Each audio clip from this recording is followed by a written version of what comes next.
વિદ્યાર્થી મિત્રો, કેમ છો? બધા મજામાં ને?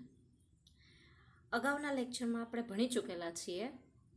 થોડુંક કાવ્ય વિશે માહિતી મેળવી હતી. તને ઓળખું છું માં, એના વિશે આપણે ખાલી વાત જ કરી હતી કે કાવ્યની અંદર શું કહેવા માંગે છે અને શેના વિશે વાત છે એ આપણે જોયું હતું. માં વિશે વાત છે તો માં વિશે મેં વાત કરી હતી કે માં માટે તો આપણે જેટલા ગુણગાન ગાઈએ એટલા ઓછા જ છે. એવી બધી આપણે ચર્ચા કરી હતી. તો ચાલો આજે આપણે કાવ્યનો અભ્યાસ કરીશું. તો કાવ્યની રચના કરનાર કવિનું નામ છે મનોહર ત્રિવેદી. એમનો જન્મ 4/4/1994 થયેલો છે. કવિ મનોહર રતિલાલ ત્રિવેદીનું વતન ભાવનગર જિલ્લાનું સુરનિવાસ ગામ છે. તેઓ ઢસા જંકશનની હાઈસ્કૂલમાં શિક્ષક તરીકે સેવા આપીને નિવૃત્ત થયા છે. મોં સૂંજણું, છુટ્ટી મૂકી વીજ અને મિતવા એમના કાવ્ય સંગ્રહ છે. બાળ સાહિત્યમાં પણ એમનું નોંધપાત્ર પ્રદાન છે. ગજવામાં ગામ અને નાતો તેમના વાર્તા સંગ્રહો છે. તેમજ નથી નામે એક નવલકથા પણ એમણે આપી છે. આ સર્જકના કેટલાક પુસ્તકો પુરસ્કૃત પણ થયા છે. પ્રસ્તુત કવિતા એ મનોહર રતિલાલ ત્રિવેદીએ ઉર્મી ગીત તરીકે લખી છે.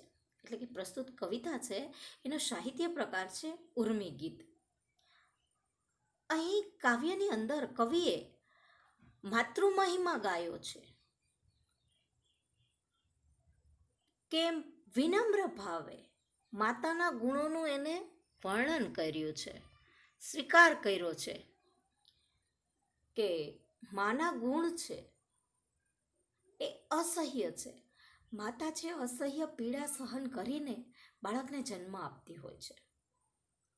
અસંખ્ય વેદનાઓ વેઠીને પણ એ પોતાના બાળકનું લાલન પાલન કરતી હોય છે. એની અહીંયા વાત છે કે પોતાના બાળકને દુઃખ પડે તો હર હંમેશ એની સાથે ઊભી રહેતી હોય છે અને બાળકના દુઃખના સમયે એના ઓવાળા લીએ મીઠી નજર કરે તો એ બાળકની પીડા છે એ દૂર થઈ જતી હોય છે. એવું અહીંયા કવિએ વાત કરી છે. અને બાળક માતાનું સ્મરણ કરે, સ્મરણે જો એમ તીરથ માને છે. માતાની યાદને પણ એ તીરથ માને છે અને તીરથની પરિક્રમા કરે છે. છેલ્લે અંતે કવિએ એવી વાત કરી છે. માતાના સ્મરણ છે એ પણ એટલા પાવન છે અને ગીતમાં વારંવાર માતાના ગુણોની વાત કરી છે. તો ચાલે આપણે કાવ્યને જોઈશું, એનો અભ્યાસ કરીશું કે કાવ્યમાં શું કહેવા માંગે છે કવિ. તને ઓળખું છું માં, તને ઓળખું છું માં, સરે અચાનક હોઠેથી બસ એક વેણ તે ખમ્મા, ખમ્મા કહેતા પાપણ પરથી નહીં ખરેલા આંસુ, ઘરને ખૂણે એકલવાયું વરસે છે ચોમાસું, મળે લહેરખી હોઉં ભલે હું લૂજરતામાં રગમાં, તરણા પેઠે ચાવે કે હળસેલે કોઈ ફેંકે, પગ પર ઊભો થાવ ફરી તારા મમતાને ટેકે, દસે ટેરવા અડેને પીડા છું થાતી પળભરમાં, ઘરથી જાઉં દૂર છતાં તું હોય આંખની સામે, કોણ અભાગી હોય જે માને આમ સદા ના પામે, સ્મરણ સ્મરણ તે તીરથ તારી એમ કરું પર કમમાં, તને ઓળખું છું માં, તને ઓળખું છું માં. બહુ સરસ વાત કરી છે કવિએ કે તને ઓળખું છું માં. માનો કાવ્યમાં માતૃ મહિમાનું વર્ણન કર્યું છે. કહે છે કે માં હું તને ઓળખું છું. આ ઉર્મી કાવ્ય છે. કાવ્યમાં માતાને ઓળખવાની વાત કરી છે. કહે છે કે માતા તારા હોઠ ઉપરથી અચાનક, સરે અચાનક હોઠેથી બસ એક વેણ તે ખમ્મા, એટલે કે તારા હોઠ ઉપરથી, તારા હોઠમાંથી એક શબ્દ નીકળે, એક વચન નીકળે એકાએક, અચાનક જ. તે કયો શબ્દ છે? ખમ્મા. અચાનક જ નીકળે. ખમ્મા એટલે ક્ષેમ કુશળ. અચાનક એટલે ઓચિંતું, એકાએક. હોઠ એટલે અધર. વેણ એટલે વચન અથવા તો બોલ. તારા મુખમાંથી અચાનક એકાએક એક વેણ નીકળે એટલે કે એક બોલ નીકળે, ખમ્મા ખમ્મા એટલે ક્ષેમ કુશળ રહો, એવો નીકળે, ઉદ્ગાર નીકળે છે તારા મુખમાંથી. માં તું જ્યારે ખમ્મા કહે છે ને, તારે મારી સામે તું રડતી નથી, પણ તારી પાપણમાં, ખમ્મા કહેતા પાપણ પરથી નહીં ઘરેલા આંસુ, ઘરને ખૂણે એકલવાયું વરસે છે ચોમાસું. એટલે કે છે કે ત્યારે જો આ શબ્દ બોલે છે ખમ્મા ક્ષેમ કુશળ રહો, એ ખમ્મા બોલતાની સાથે જ તું રડતી નથી, છતાં તારી આંખમાં જે આંસુ આવી જાય છે એ દેખાતા નથી પાપણમાં, એ અટકી જાય છે પાપણમાં આવીને. પણ તું જ્યારે એકલી હોય છે ત્યારે તું ઘરના કોઈક ખૂણામાં જઈને રડતી હોય છે. એકલવાયુ વર્ષે ચોમાસું એટલે કે ઘરના કોઈ એક ખૂણામાં જઈને માં રડી લે છે. તું રડી લે છો માં, મને ખબર છે.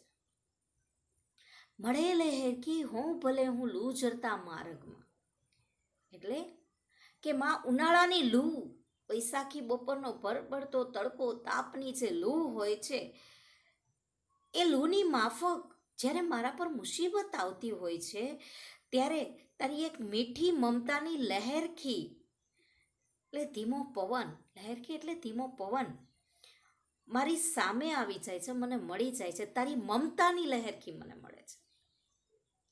લૂ ઝરતા માર્ગમાં એટલે કે કોઈ મુસીબત આવે એવા સમયે એ માર્ગમાં તારી મમતાનું પવન મને આવી જાય, તારી મમતા મને મળી જાય, ત્યારે હું મારી જાતને ધન્ય માનું છું.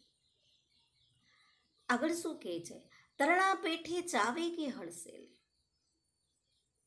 તરણાની જેમ કોઈ ચાવે, એટલે તરણું એટલે તણખલું,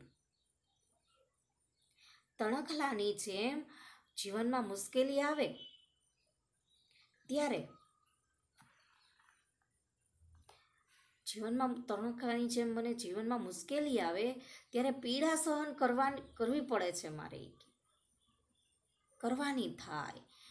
ત્યારે કોઈ સજ્જન મને ધિક્કારે, એટલે કે તરણાની પેઠે ચાવે, હળસેલે કોઈ ફેંકે, કોઈ મને ધિક્કારે, ધૂતકારે, ત્યારે શું થાય છે?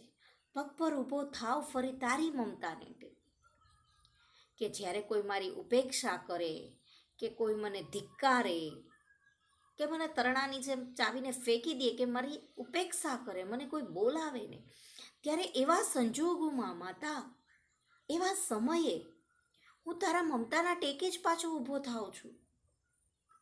એટલે તું જ મને સહારો આપે છે, વહાલ કરે છે, પંપાળ કરે છે અને સમજાવે છે, ત્યારે હું તારા મમતાના ટેકે ઊભો થઈ જાઉં છું. પગ પર ઊભો થાવ ફરી તારી મમતાના ટેકે.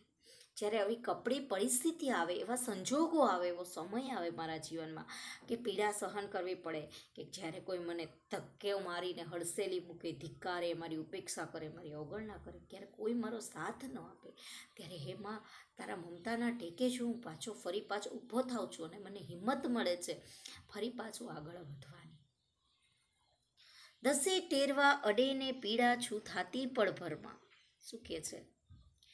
કે તારી આંગળીના જ્યારે હું દુઃખમાં હોઉં, મને ખૂબ દુઃખ થતું હોય, ત્યારે તું દસે આંગળેથી દુખણા લે છે. દુખણા, આપણે આને દુખણા કહીએ, ખબર છે ને? દસે ટેરવા મારા માથામાં અડે છે, એટલે કે તું મારા ઓવારણા લે છે, ત્યારે દુઃખ, પીડા પળવારમાં દૂર થઈ જાય છે. ઘણી વખત આપણી માતા પણ આપણા ઓવારણા લેતી હોય છે, એટલે કહે છે કે માં, તું મારા દસે ટેરવાને મને અડાડે છે માથામાં, મારા ઓવારણા લે ત્યારે મારી પીડા છે એ પળવારમાં દૂર થઈ જાય છે. મને કોઈ વાતનું દુઃખ જ નથી રહેતું,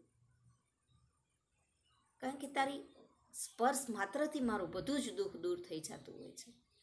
પછી શું કહે છે કવિ?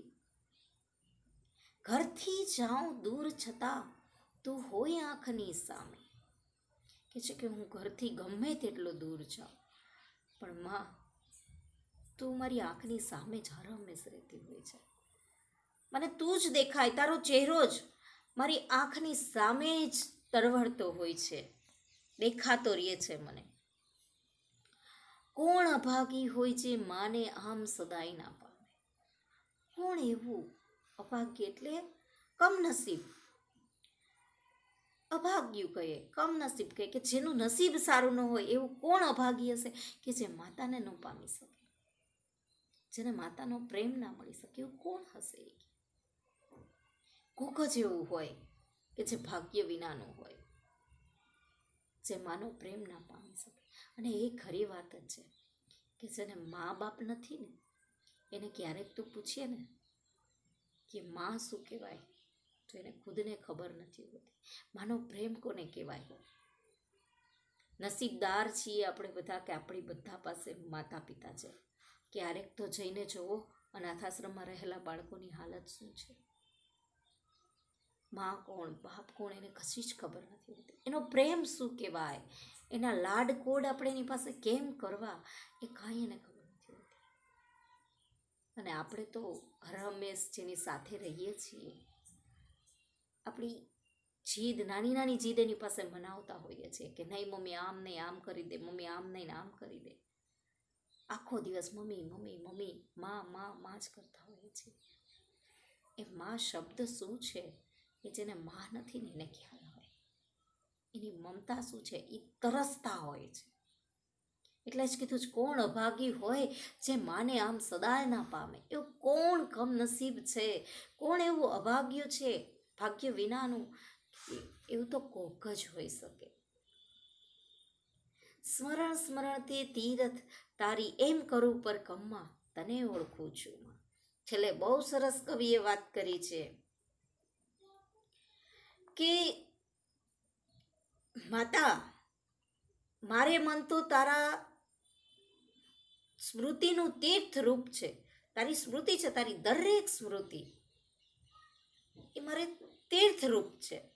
હું તીર્થ સમાન માનું છું. સ્મૃતિથી તીર્થની હું પરિક્રમા કરું છું. એ સ્મૃતિમાં હું તારી પરિક્રમા કરું છું, એની આજુબાજુ ફરિયાદ કરું છું. તને ઓળખું છું માં, તને ઓળખું છું માં, હું તને ઓળખું છું.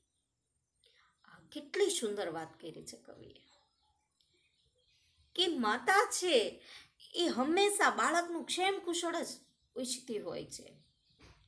ગમે ત્યારે એના મુખમાંથી મારું બાળક કુશળ રહે, ક્ષેમ કુશળ રહે, સુખી રહે, એવા જ શબ્દ એના મુખમાંથી નીકળતા હોય છે. એટલે તો કહેવત છે ગુજરાતીની અંદર, છોરું કચોરું થાય પણ માવતર કમાવતર ક્યારેય ના થાય. દીકરા છે એ મા બાપને ગમે એમ કરતા હશે પણ ક્યારેય માના મુખમાંથી પોતાના દીકરા માટે કે દીકરી માટે ખરાબ શબ્દ નીકળશે જ નહીં. એ હંમેશા એવું જ કહેશે કે મારા દીકરા દીકરીઓ ખુશ રહે, સુખી રહે, ભગવાન એને દુનિયાના બધા સુખ શાંતિ આપે, આવી વાત કરતા હોય છે. અહીંયા પણ કવિએ બહુ સરસ માતાના ગુણનો મહિમા ગાયો છે. અને મેં અગાઉના લેક્ચરમાં વાત કરી એમ કે માના ઋણમાંથી કે માના ગુણ ગાઈએ એ તો ગમે તેટલા ગાવને ઓછા જ પડવાના છે. કવિઓ લખતા જ રહે છે, લખતા જ રહે છે, પણ એનો અંત જ નથી આવતો ક્યારેય. કેટલું લખવું, શું લખવું, લખ્યા જ કરે ને લખ્યા જ કરે ને. અકૂટ છે એનો પ્રેમ, એવો છે એમાં ક્યારેય ભરતીને ઓટ નથી આવતી. એક સરખો વહ્યા જ કરતો રહે છે. પોતાના સંતાનો એ ઘરથી દૂર હોય ને તો એ માતાને એની ચિંતા જ રહેતી હોય છે. અહીંયા કીધું છે કે બાળકે માતાથી દૂર હોય છે તો એને એની યાદ આવ્યા જ કરતી હોય છે. બહુ સરસ મા વિશે કવિ વાત કરી છે કે માં એટલે તો કહેવત છે માં તે માં બીજા બધા વનવગડાના. માં જેવું દુનિયામાં કોઈ છે નહીં, થશે નહીં અને થવાનું પણ નથી. એટલું યાદ રાખજો. એટલે આ કાવ્યમાંથી આપણે એ જ શીખવાનું છે કે આપણે માના ઋણમાંથી ક્યારેય નથી છૂટવાના. એટલે આપણી પાસે જે છે એ મમ્મી પપ્પાનું કહ્યું માનવાનું અને હંમેશા એની બધી જ ઈચ્છાઓ પૂરી કરવા માટે પ્રયત્ન કરતો રહેવાનો. એક આદર્શ પુત્ર અને પુત્રી બની શકીએ એવું આપણે કાર્ય કરતું રહેવાનું છે. અને મા બાપનો ઉપકાર આપણે ક્યારેય ચૂકવી નથી શકવાના. એના ઋણમાંથી આપણે ક્યારેય છૂટવાના નથી. જેટલું કરશે એટલું ઓછું જ પડવાનું છે. હંમેશા મા બાપની સેવા કરતી રહેવાની, એ જ આ કાવ્યમાંથી આપણે શીખવાનું છે. અને માના ગુણ જેટલા ગાઈએ એટલા ઓછા જ છે. એટલે આ કાવ્યમાં કવિએ બહુ સરસ વાત કરી આપણને. હવે આ કાવ્યને તમારે લોકોએ પાકું કરવાનું છે. નેક્સ્ટ લેક્ચરમાં પણ મેં તમને સમજાવ્યું હતું કે કાવ્યને પાકું કરતા રહેજો. એટલે કાવ્ય પંક્તિ પૂર્ણ કરો એવો પ્રશ્ન પૂછાય તો તમે એની અંદર કાવ્ય પાકું કરેલું હોય તો વ્યવસ્થિત જવાબ લખી શકો. એટલા માટે